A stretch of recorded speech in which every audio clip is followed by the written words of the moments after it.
अभी जो 11 गो प्रूफ मांग रहा, किसके पास 11 प्रूफ हमको दिखलाइए। मोदी जी का क्या 11 प्रूफ है? अपना आपका प्रूफ देता है मोदी जी? चुनाव आयोग नहीं कर रहा, नीतीश जी कर रहा है। चलिए नीतीश जी कर रहा है। हाँ, नीतीश जी जो कर रहा होना है। चाहिए या नहीं होना चाहिए, इस पे जवाब दीजिए। ऐसा नहीं होना चाहिए, ऐसा नहीं होना चाहिए। नहीं, ऐसा कानून नहीं होना चाहिए। निवास तो बन ही नहीं, किस चीज़ से बनेगा? वो भी तो आधार कार्ड से ही बन रहा है। अच्छा, निवास किस चीज़ से बनेगा? निवास बनाने के जाएगा पहले आधार कार्ड मांगता है, अच्छा, तो बिना आधार कार्ड निवास बनेगा नहीं। तो कोई एक चीज़ का मान दे, वो या तो राशन कार्ड का दो या तो आधार कार्ड का मान दे। जैसे मोदी जी का चाल गिरगिट का रंग है, वही गिरगिट का रंग मोदी जी बदलता है। और अब किए बार जो है मोदी जी और नीतीश जी दोनों जगह तेल बेचने के लिए अच्छा। डिक्लेयर बोलते हैं। एफआईआर होना चाहिए या नहीं होना चाहिए था? नहीं होना चाहिए। होना चाहिए था। जब वोट होता है तो कोई कानून निकाल के अपना जीत के अपना कुर्सी पर बैठ जाते हैं, जनता इधर भाड़ में जाए। गरीब शोषित वंचित आदमी है सर। यहाँ पे लोग मजदूरी करते हैं तो खाते हैं, नहीं करते तो भूखे रहते हैं। किसी के पास कागज़ सही रूप से नहीं मिलेगा, रहने का सही से घर नहीं है, वो कागज़ कहाँ से संभाल के रखेंगे? जी और नीतीश जी दोनों एक ही थाली कट्टे चट्टे हैं, डिक्लेयर बात बोलते हैं। जय हिंद दोस्तों, हमारी मौजूदगी फिलहाल रानीगंज विधानसभा के रानीगंज मार्केट में है। यहाँ कुछ लोग हैं, इन लोगों से बातचीत करेंगे और जानने की प्रयास करेंगे जिस तरीके से चुनाव आयोग ने एफआईआर लगाया और अभी 1 अगस्त को ड्रॉप लिस्ट जारी कर दिया। क्या लोगों का नाम आ पाया है या नहीं आ पाया? जो जेन्युइन वोटर है क्या उनका नाम आया है या उनका नाम कट गया है? अलग अलग लोगों से बातचीत करेंगे और जानने की प्रयास करेंगे कि आखिर ग्राउंड में क्या सच्चाई है, ग्राउंड में क्या स्थिति है। जिस तरह से 11 दस्तावेज़ मांगे गए थे, लोगों के पास बहुत से दस्तावेज़ नहीं थे, लोगों ने ऐसे फॉर्म भर के जमा कर दिया। क्या उन लोगों का नाम आया है कि नहीं आया है? बातचीत करेंगे और जानने का प्रयास करेंगे। क्या नाम है चाचा? मेरा नाम मोहम्मद जुद्दीन। जो एफआईआर में जो किया जा रहा था, अपने वोटर आईडी कार्ड का जो सर्वे हो रहा था, लिस्ट जमा किए थे? हाँ, वो सब जमा किए हैं। क्या क्या डॉक्यूमेंट्स लगाए थे? आधार कार्ड लगाए हैं। क्या कहता है कि ये उतना ध्यान नहीं है। क्या कहता है कि आधार कार्ड तो वैलिड नहीं है। नहीं है आधार कार्ड तो उसमें आधार कार्ड का उसका वैलिड नहीं है। जन्म प्रमाण पत्र लगेगा, या तो ज़मीन का जो केवाला होता है वो लगेगा, या तो निवास लगेगा, या तो जाति लगेगा, या पासवर्ड लगेगा, या पढ़े लिखे हैं तो किसी मान्यता प्राप्त बोर्ड का डिग्री लगेगा। ये सब चीज़ मान्यता था। ये सब हमारे सदस्य को मालूम है। सब कुछ यहीं पर भी है। अभी भी सदस्य है, वही काम कराने के लिए आए भी हैं अभी। अच्छा, हाँ जी, बस तो जो इतना 1 अगस्त को लिस्ट जारी हुआ है उसमें चेक किए, नाम आया है? हाँ, आया है, नाम आ गया है।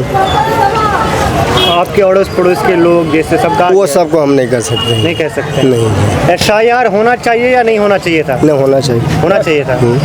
कैसे होना चाहिए? क्या बोल रहे हैं? एफआईआर होना चाहिए या नहीं होना चाहिए? ये सरकार बिल्कुल निकम्मा। ये जो कानून लगाया है किस आधार पर लगाया?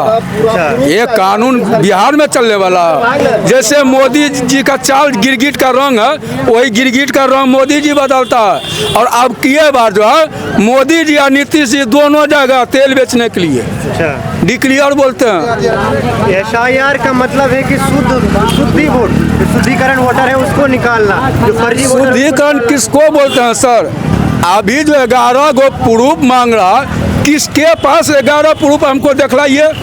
मोदी जी का क्या 11 प्रूफ है? अपना आपका प्रूफ देता है मोदी जी? में से एक चाहिए। क्या आपके पास निवास प्रमाण? निवास हम लोग देखिए, हमारे पास आया बेलो से आया तो हम लोग आधार कार्ड है। आप बोल 1 मिनट, आधार कार्ड मांगा, हम बोल रहे हैं कि आधार कार्ड है। बोला जन्म तिथि दीजिए, वो भी बना दिए।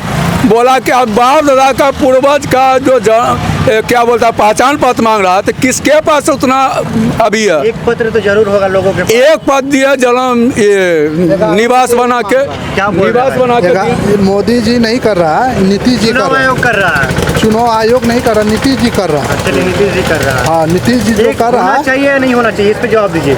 ऐसा नहीं होना चाहिए, ऐसा नहीं होना नहीं, ऐसा कानून नहीं होना चाहिए। ये कानून जब वोट होता है तो कोई कानून निकाल के अपना जीत के अपना कुर्सी पर बैठ जाते हैं, जनता इधर भाड़ में जाए। वैसा काम करता है वो। अच्छा, मोदी जी का कोई गलती नहीं, नीतीश को गलती है। नीतीश का गलती है। हाँ, नीतीश को गलती है, बिल्कुल मोदी नीतीश जी को तो बोलना चाहिए कि गलती हो रहा है। मोदी जी तो उसी का चाल पड़ा। मोदी जी और नीतीश जी दोनों एक ही थाली कट्टे चट्टे हैं, डिक्लेयर बात बोलते हैं। वो कहेगा हाँ हाँ, ये कहेगा ना ना, ये कहेगा ना ना, वो कहेगा हाँ, बस तेल बांट दिया। बात खत्म।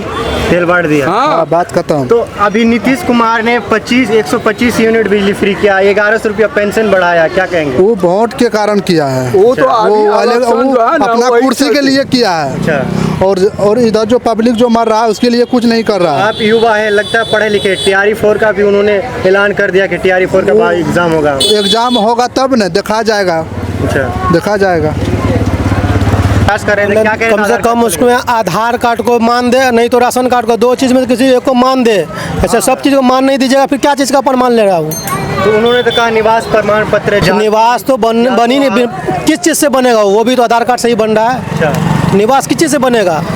निवास बनाने के जाएगा पहले आधार कार्ड मांगता है, अच्छा, तो बिना आधार कार्ड निवास बनेगा नहीं। तो कोई एक चीज़ का मान दे, वो या तो राशन कार्ड का दो या तो आधार कार्ड का मान दे, तब तो होगा ना। और बोलिए, चुनाव आयोग को क्या कहेंगे इस तरीके से जो नया चुनाव आयोग क्या, चुनाव आयोग दोनों में से कोई एक चीज़ को मान दे, अच्छा, हाँ, नहीं तो इसको रोक दे। ये सब कानून सर नहीं लगने वाला है, समझे? ये सब कानून क्या कहेंगे भैया? क्या SIR जो हुआ, ड्राफ्ट लिस्ट जारी हुआ 1 अगस्त को, बहुत से लोगों का नाम छट गए हैं, किसी का आया है, तो क्या लगता है जो सही वोटर है, जेन्युइन वोटर है, उनका नाम आया है कि नहीं? देखिए, चुनाव आयोग ने ये किसी 2-4 के बहकावे पे ये फैसला लिया है, ठीक है। और चुनाव आयोग से मैं पूछना चाहता हूँ, इससे पहले जो चुनाव हुआ है लमसम 60 लाख से ऊपर वोटर के नाम कटे गए हैं। आखिर यही 60 लाख वोटर जो है, इससे पहले जो लोकसभा चुनाव हुई उसमें जो वोट किए, उसी वोट से वो सरकार में बैठे हुए हैं, ठीक है। ख़ास तौर से बिहार के लोगों को परेशान करने के लिए ये SR लाया गया है, ठीक है।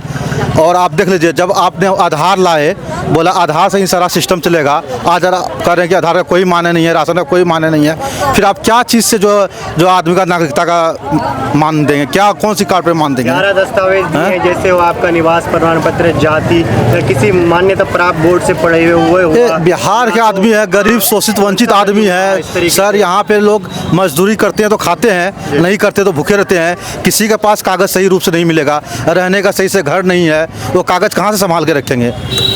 आप इतना जल्दबाजी में, अगर आपको यही फैसला लेना था तो चुनाव से कम 1-2 साल पूर्व जो ये फैसला लेते आप लोग, अपना कागजात को दुरुस्त करते हैं। लोकसभा चुनाव के बाद भी समय बचा हुआ था, तुरंत उस टाइम भी ले सकते थे।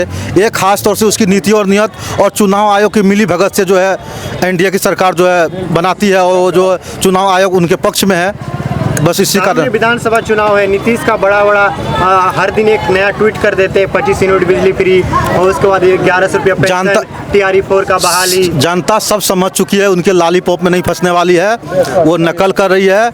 अभी बिहार में महागठबंधन की जो है एक होड़ सी चल रही है, वो तेजस्वी यादव की नकल कर रहे हैं। उन्होंने 1500 रुपये जो है विधवा पेंशन का 1500 रुपये का ऐलान किया था, उसका नकल करके वो 1100 किए हैं। और तेजस्वी यादव ने 200 यूनिट, सर 200 यूनिट, हाँ 200 यूनिट बिजली का वादा किए हैं कि मेरी सरकार आई तो 200 यूनिट बिजली देंगे, और ये 125 दिए हैं। और बहुत ऐसे जो तेजस्वी यादव का नकल कर रहे हैं, और जनता ये 20 साल जो है पूरा भाप चुकी है।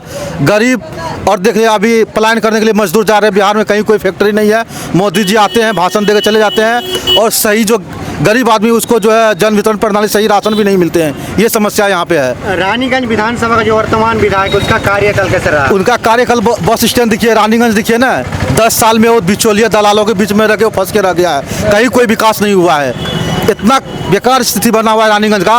अभी बस स्टैंड का हालात देख लीजिए, NDA की सरकार रहते हुए अभी बिहार में 20 साल से बस स्टैंड का हालात सही नहीं है। जितने भी गरीब मजदूर आते हैं यहाँ पे, उनको पानी से गुजरना पड़ता है, लाइट की सुविधा सही नहीं है। जब आए इधर से तो देखे बस स्टैंड का, मैं विजुअल लगा दूंगा किस तरह का स्थिति है, लोग देखेंगे। कुछ नहीं है, चुनाव का टाइम में लॉलीपॉप दे रहे हैं जनता को अपने जाल में फंसाने के लिए, और जनता सब कुछ समझ चुकी है। जनता किसी के बहकाव में आने वाली नहीं है। इस बार क्या होगा? इस बार पूरा है कि पूरा जनता मूड बनाने के बदलाव करना है। जब तक बदलाव नहीं होगा तब तक विकास रानीगंज में होने वाला नहीं है। क्यों? ऐसे विधायक को चुन लिए हैं जनता ने कि वो जो 2-4 उसके पक्ष में हैं, उन्हीं का सुनते हैं, उन्हीं का काम करते हैं। आज तक वो बता दें किसी गरीब के हित में कोई काम किया है? आज तक ये काम नहीं किया है। क्या भाई साहब सही बोल रहे हैं कि विधानसभा में काम नहीं नहीं सही बोल रहे हैं जी। एक बिल्कुल फ्रेश बोला है, जो जितना भी बात बोला है ये सही बोला है, इसमें कोई दिक्कत नहीं है। गरीब को क्या है, गरीब को तो कोई पूछता भी नहीं है यहाँ पे। सारा दिन मजदूरी करता है तो रोटी पानी चलता है, नहीं करता है तो ऐसे बैठे रहता है, बाल बच्चा समेत भूखे रहता है। हम लोग के क्या सब सुविधा किया है, कुछ भी नहीं किया है। रानीगंज में फैक्ट्री वगैरह लगा है? कुछ भी नहीं लगा है, कुछ का साधन ही नहीं है। यहाँ पानी से गुजरना पड़ता है, घर भी जाते हैं पानी गुजर के जाते हैं, उधर से भी आते हैं पानी गुजर के आते हैं। यहाँ मार्केट करते हैं, पूरा पानी निकल के मार्केट होता है। कहाँ से गरीब करेगा काम? क्या लग रहा है 25 में? इस बार 2025 में देखो जो होना है तो होगा ही।